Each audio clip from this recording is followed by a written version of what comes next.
سلامونه وخت بخیر دوستانو خدای دې وکړي چې روغ جوړ اوسئ. دا کلیپ پرېږدم دې لپاره چې که لږ هم اغېزه وکړي چې اصلاحي بڼه ولري.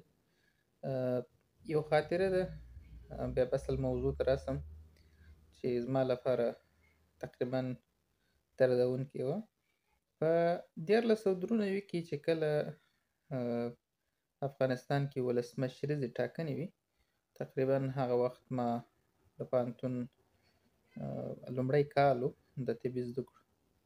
نو د کله چې زموږ هغه د سمستر پای ازموینې پای ته ورسېدلې، نو زه تقریبا دغه ته ولاړم، ننګرهار ولایت ته ولاړم. داسې یو تفریحي سفر و.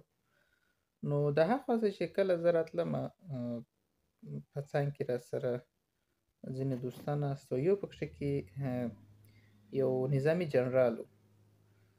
نو د هغه د خبرو څخه داسې ښکارېدل چې نظامي جنرال دی، ماشوم ورسره و. نو موټر و، مجلس و، د ننګرهاره تر کابل پورې غځېدلې لاره وه او په دې کې بحث مو کوئ. البته دا موضوع کوم یادوم دې لپاره نه چې دوستان خفه سي، صرف یو موضوع ته اشاره کوم. نو کله چې راتلمه د جنرال د خپل خبرو کې یادونه کول چې زه صرف ځم حاضري امضا کوم، بیرته راځمه. نو او دا یو غټ پوسټ کې هم مقرر و، یو ماشوم هم ورسره و، خپل ماشوم یې هم خالي کابل ته وړی تفریح چې خپل حاضري امضا کړي او بیرته راسي.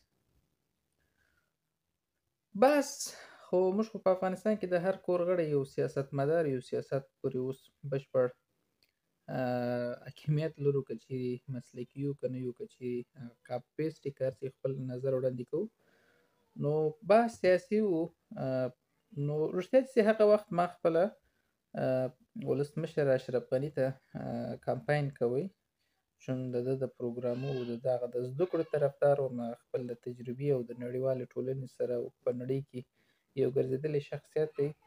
نو د ډاکټر صاحب اشرف غني لپاره ما خپله شخصا هم کمپاین کوئ، خپل تر وسه پورې، که څه هم چې یو محصل وم. نو هغه وخت دغه د پښتو ژبې تعصبات ډېر زیات وه.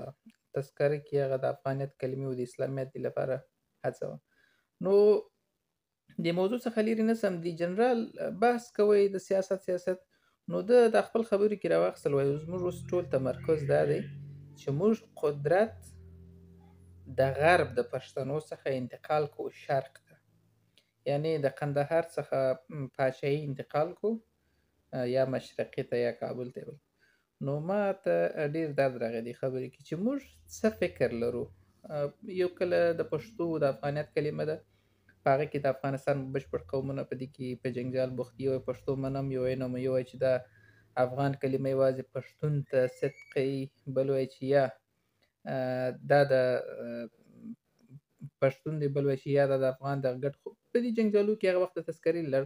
نو ما هغه ته یو خبره وکړه، مال جنرال صاحب، ستاسو د خبرو، ستاسو د سن لحاظه داسې معلومیږي چې تاسو بشپړه تجربه لرئ. آیا افغانستان په داسې یو حالت کې قرار لري چې اوس د پښتون، تاجک، هزاره، ازبک، ترکمن، بلوچ د دې ټولو څخه راس اوس بیا پر دې بحث کوئ؟ نو اوس خو بحث د دې نه دی. نو ما ته هغه وخت یو څه درد راغی، یو څه خوابدی شوم چې نوی نسل څه باید وکړي. کله چې نظام کې دننه ځینې جنرالان اوس ټوله موضوع پاتې دې ته پاتې ده چې قدرت څنګه د قندهار څخه انتقال کو مشرقي ته یا بل اوزه د افغانستان. نو ما ته رښتیا چې هغه وخت ډېر درد راغی. نو اوس هم که تاریخ ته بیا وګورو، دا اوس د لویدیځ هر یو سړی د ډاکټر صاحب اشرف غني ملاتړی دی. دې ته نه ګوري چې دا غرب دی که د شرق دی، او که د هر غرب د شرق پښتون ته وګوري، نو د ابدالي کیسې کوي، د هوتکي کیسې کوي.